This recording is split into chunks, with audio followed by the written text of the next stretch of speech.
This ugly little truck saved more British soldiers than most tanks you've heard of, and almost nobody remembers its name. It had no gun, no armour, and a stupid nickname, a pram, a cupboard. But from the desert to Normandy, it quietly kept British artillery alive. North Africa, 1941. A siren rips the sky open above a dry wadi. Artillery officer Girling hasn't slept without sand in his clothes for months. German Stukas roll over into their dive, that awful whine winding up like a knife on a plate. He doesn't have time to be clever. Hook up, go, go, go! A Morris C8 quad coughs once, then catches. Water cans slam against its back as the winch cable screams tight. The 25-pounder behind it jumps as the driver drops the clutch. Bomb fragments whistle in, sharp and fast. Men hit the dirt on instinct, then drag themselves straight back into the drill. The first few yards feel like dragging a house. Then the gun breaks free of its rut and starts to roll. 30, 40 yards later, they drop the platform, swing the barrel round, and fire the first round from a completely new position. The shell could land almost anywhere. What matters is that the gun is no longer where the dive bombers think it is. That ugly little tractor that drives like a pram has just done the one thing you can't fake in an artillery duel. It changed time. It turned too late into just in time. Between that wadi and a muddy training ground in North Yorkshire sits a simple fact. This boring-looking tractor would fight across 3 continents and win battles not by killing anyone, but by making sure the guns that did kill people were always where they needed to be, and gone again before the reply landed. This is the story of the Morris C8 Quad, the boring little gun tractor that quietly kept British artillery alive from North Africa to Normandy. Early 1944. North Yorkshire Training Ground. The night air smells like oil and cold metal. Stanley William Warburton sits in the driver's seat of a Morris C8 Quad, a squat little tractor built to haul guns. The clutch grabs, then slips. The tractor lurches forward with a jolt that sets the 25-pounder gun swaying on its chains behind him. "Easy does it, lad!" a sergeant yells. He tries again. The gears crunch and grind. A lamp clatters, someone in the shadows snickers. By morning, word spread through camp. Men call it a pram, say it handles like a cupboard, heavy. Underpowered, stubborn as hell. Warburton thinks the same, just a tow truck, just a box on wheels, nothing you trust when shells are landing. What they didn't know, this boring-looking tractor would fight across 3 continents and keep British artillery alive when mobility was the only thing standing between cruise and annihilation. 10,000 quads. Every gun line from North Africa to Northwest Europe. The machine nobody respected became the reason there was a tomorrow to fight at all. The British had a gift for taking the teeth out of dangerous things with their language. They called it a tractor, a field artillery tractor, or FAT, like something that might plough a field. The Morris C8 wasn't a tank. Its sloped sides were designed to shed mud and hold gear, not stop bullets. But plenty of people saw that beetle-shaped hull and thought, armour. They were just looking at it with peacetime eyes. The quad was a compact 4x4 with a short wheelbase that could turn inside lanes, where bigger lorries simply ran out of room. It went places the heavy vehicles couldn't. It had a solid winch, mounted exactly where you needed it, and a cab big enough for a driver and crew who didn't mind sitting close. You could strap the 25-pounder's traversing platform on the roof like a metal sled. Inside the cab, toe pins, shackles, ropes, tyre levers, a jack, and a dented tin kettle from a dozen quick brews. 1 driver, 5 crew, 1 gun to move. The first quads showed up in October 1939, and by the end of the war, British factories had turned out roughly 10,000 of them. A field regiment needed mobility, 3 batteries with their gun lines.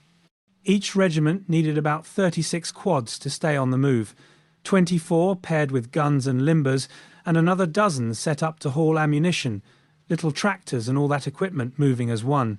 10,000 machines meant there was a quad within shouting distance of nearly every gun line the British ran. North Africa, Italy, Northwest Europe. With 36 per regiment, The artillery didn't move like a parade. It moved like a school of fish, tight when it had to be, spreading out through the lanes when it could, always ready to compress again when squeezing through a town or a bridgehead.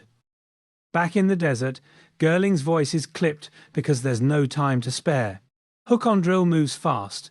The driver lines up the drawbar with the limber's tow point, 2 crew lift, pin goes through, safety chain goes on. 1 crewman grabs the traversing platform and heaves it onto the roof rack. Limber closed? Closed! The driver eases off the clutch because the first yard is where axles break if you're not careful. The winch is your backup. Over a ridge, out of a ditch, fixing a bad situation. Every piece serves a purpose. Without a winch, a tractor is just a promise. With one, it's a real option in rough country. The geometry matters because the cable needs a straight pull, not a side load. The driver watches the angle because a snapped cable thrashes around like something alive and angry. A good driver keeps the cable clean, the drum spooled right, the fair lead greased. A cable that feeds evenly into the drum comes back out smooth when things get loud and the stakes climb high. Girling trusted the quad because it started when you told it to and turned where you told it to. He rationed water to tiny sips because the desert punishes a cooling system that boils over. A machine that doesn't overheat keeps its crew focused on their work instead of panicking about breakdowns. He'd say, "We were alive at the end of the second pass," and that tells you everything. Warburton hasn't reached the desert yet. He's learning in British weather, with a training film running through his head, vehicle mastership, full of calm voices telling you how not to wreck things. Don't ride the clutch, don't shift up on a hill, don't jab the throttle like you're trying to scare the engine. At first he thinks it's all nagging, but later he realizes it's actually about staying alive. A corporal told him, "A bad driver makes bad decisions, and bad decisions kill people." That became the real lesson. 36 quads around 1 regiment, moving like a school of fish. 1 quad alone, engine warm, winch ready, crew hands finding the pins. October 12th, 1943, Italy. Down by the Volturno River, the rain had just stopped. The ground looked fine until it wasn't. The clay around here had a way of tricking you. That week, somebody took a photo of a quad, one of those British gun tractors, sunk to its axles in mud with a 25-pounder gun twisted on its side. The maps showed nice, neat lines. The actual ground had other plans. One driver looked at the other. Tandem, her. The second driver wasn't sure, but he nodded anyway. 2 tractors or we're stuck till Tuesday. The second quad backed up behind the first, cables running between them. The drivers used hand signals to find that sweet spot with the throttle. 1 inch forward, 2 inches. The whole thing started moving like a table being lifted by people who knew what they were doing, and then it popped free all at once.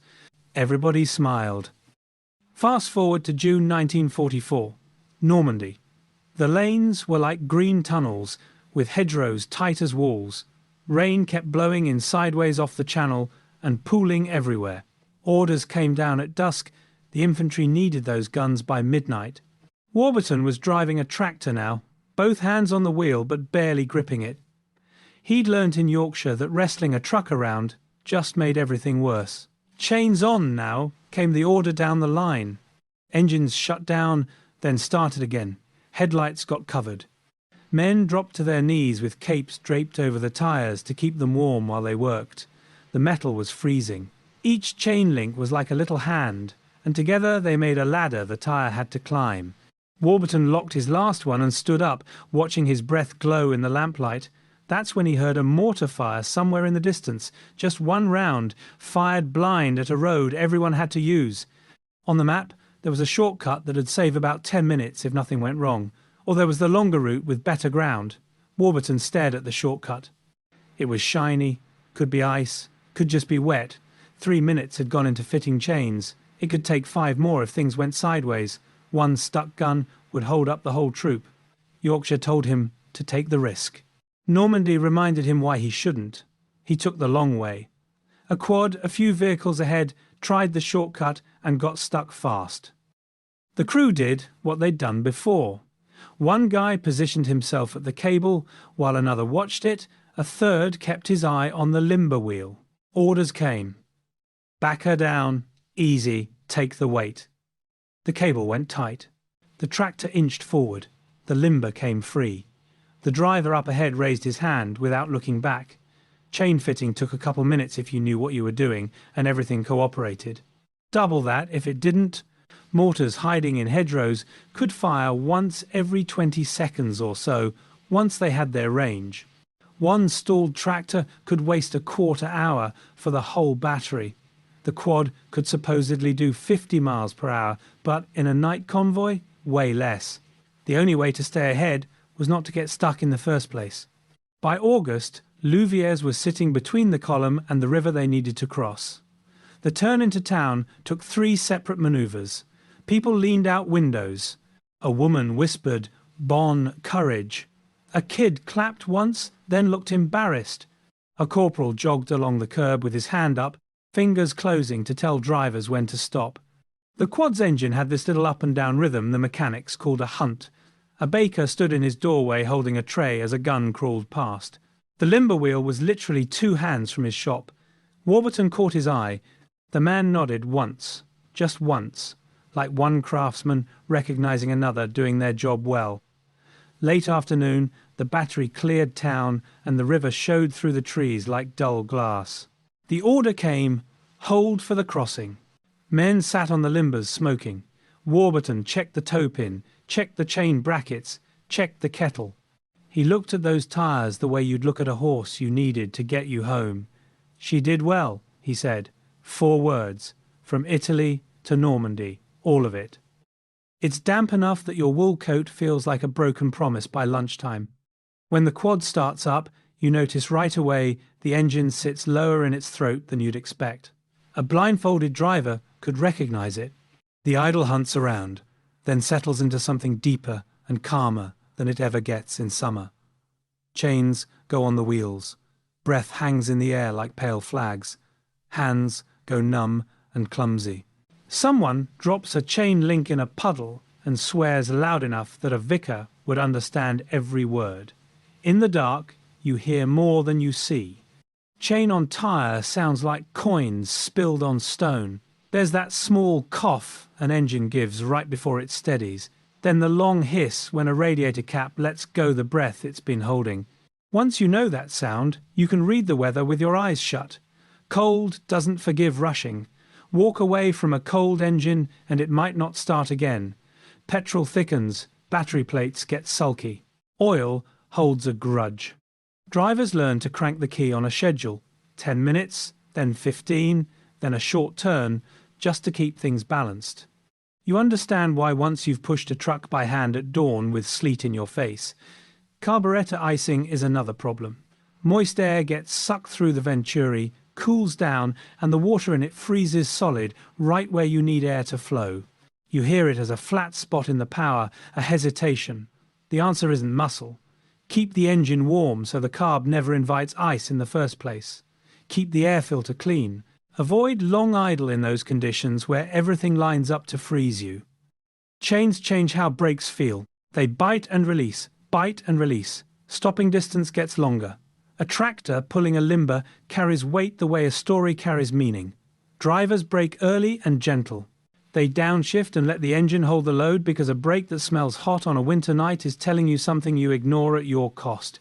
If you want to get there, you respect the weight. Warburton checks a toe pin twice now because a winter night once sheared one and a limber nearly overtook him on a slope and almost made a story he'd rather not tell. He keeps a spare wrapped in oily rag. He wipes frozen lamp lenses with his sleeve because frost lies to you about glare and distance. His kettle sits where it won't slide. Somewhere in the work, he starts talking to the quad without meaning to, saying things like, "Easy, friend," though he'd never say that to anyone else. The British Army of the Rhine is drilling on a field like any other until the voices start. Raymond Mutton has driver's hands and a mechanic's patience. He stands with a young lad and says, "Drop into action." Those words have a rhythm you could tap on a table. Limber off, platform down, gun to platform. lay, ready, ammunition at hand. Mutton doesn't shout. He speaks like someone hoping memory will catch what he's saying. Later come night moves to forward positions. Same tractor, same drill, but the voice gets colder because peacetime teaches quietly. Mutton makes the job sound like something you can love without saying the word. He teaches the small cheats that aren't really cheating, where to stand so your shoulders help the barrel slide home, how to read a slope and feel the weight that'll swing you wide going down, how to sense a cable about to sing too high and ease the throttle before it snaps. Cold so deep it turns fuel to glass. An RA driver named William John Hiscox has learned the cycle a dozen drivers learned that winter. Start the engine before it forgets it's supposed to live. 10 minutes. 15. A short turn to keep things balanced. Some nights nothing moves, and the quiet isn't peace, it's a warning. A truck, left asleep, won't wake. Hiscox isn't here for poetry. He's here to make sure a vehicle believes in morning. Chain, clank, carb icing, brake discipline, these small things are what time feeds on. The artillery has a timetable because infantry bleed in real time. If a gun reaches a corner on the wrong minute, someone who trusted that gun gets disappointed in a way you don't wish on anyone. The quad doesn't win battles by being brave. It wins a minute here, a minute there, then ends the day ahead of schedule. That's the only miracle the army knows. Adderley Park Factory. The air raid siren tightens like wire. Lights cut. The line hum dies in one breath. Workers step into shelters with the routine of people who've done it too often. They come back when the all-clear sounds. The line wakes one station at a time. A woman picks up a drill like it's a cup. A man checks a jig with 2 fingers and a squint. Somewhere a chassis plate meets a stamp. Metal sings. Before the army took over in December 1941, a reconditioning unit opened in Cairo, so vehicles in North Africa didn't have to make the long trip home. Bearings got replaced, starters rewound, carburetors cleaned and set right. Clutches given back their grip. 10,000 quads built only means something when you picture one line, one shift, one night, and a person hits a stamp and the metal sings, and that sound travels a long way without anyone hearing it until months later in another country, when a driver turns a key and the engine catches the first time, and a crew who'll never meet the hand that made the part moves a gun off a road before a bomb finds it. Someone across the river is shooting at targets Warburton can't see. That's always how it's worked. His job isn't to see, it's to get there and be ready. Evening settling into the trees. The Seine looking like scratched glass, where the wind catches it. The order's simple enough. Arrive and stand by.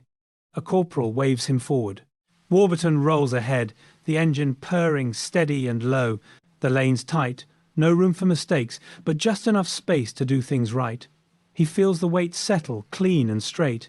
He checks the toe pin like always, then presses his palm against the dashboard when the engine stumbles. Under his hand, it smooths out like a dog deciding to trust him. Then it's go time. Drop her, platform down, lay. The crew moves through the drill like they've been half singing it in their sleep for months.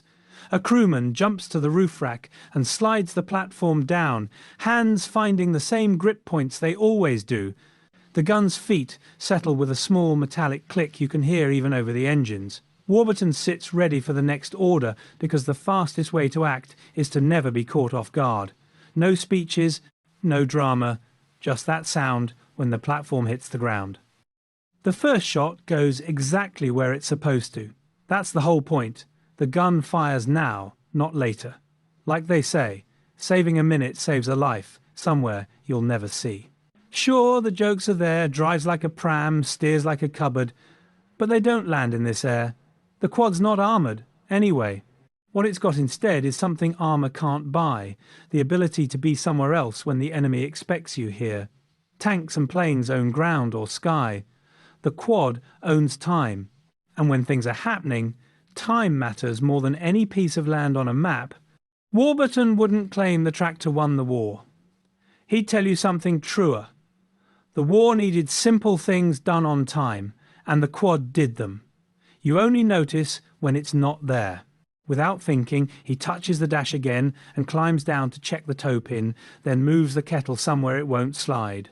Heroes don't drink cold tea. Girling's voice comes back like a distant call. Hook on, move now. This is how you stay alive when strangers with bombs are looking for you. Mutton says the same thing differently. Drop into action. These aren't orders anymore. They're muscle memory with words, the language of a small machine and the people who learn to live in it. The tractor rolls on, this little beetle-backed thing that looked armoured to someone huddled in a hedgerow, but wasn't. The engine idles like it knows what it's done and doesn't need patting on the back. When the platform touches ground, that clean metallic note sounds again, and the next round goes where it needs to. The driver who once thought this machine was built to mock him now talks to it like an old friend, someone he'd trust with his life in front of the darkness itself. Night's falling, the river's turning grey, the engine settles into something almost quiet.